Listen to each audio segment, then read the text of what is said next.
Bonjour, petit travail de renforcement, main gauche toujours, par rapport à ce que je vous avais dit l'autre fois, essayer d'avoir une équivalence entre notre main gauche et notre main droite, même si c'est évidemment pas forcément au millimètre, parce qu'on aura toujours de toute façon une main qui sera légèrement plus faible que l'autre. Généralement, quand on est droitier, c'est notre main gauche, et quand on est gaucher, c'est notre main droite, suivant de quel côté on joue.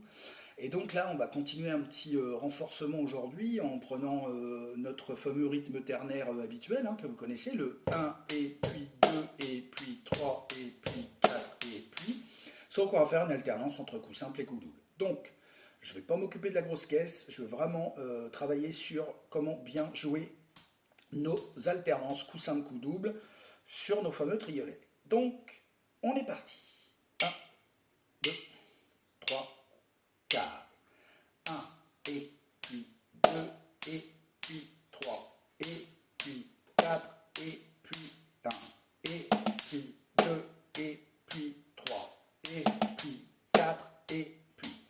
Alors la première je l'ai jouée un petit coup simple et vous avez vu j'ai rajouté des coups doubles. Donc moi ce que je vous propose c'est qu'on va vraiment travailler notre triolet de croche en ne faisant que des coups doubles à la main gauche pour vraiment renforcer sans arrêt. C'est parti.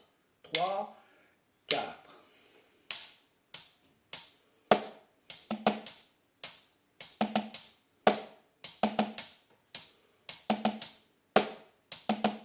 1 et puis 2 et puis 3 et puis 4 et puis 1.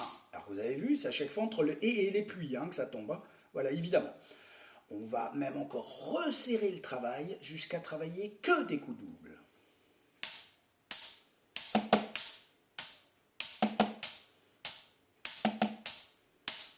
1 et puis 2 et puis 3 et puis 4 et puis. Et même après, vous ne comptez même plus, vous envoyez votre triolet. Et voilà, vous insistez, alors, très lentement au départ, mais il faut vraiment insister, et puis petit à petit, vous allez jouer de plus en plus vite. Voilà, c'était l'idée du jour, toujours dans ce travail de main gauche, et à travers un débit en trio de croche. Bon dimanche à tous et toutes, au revoir.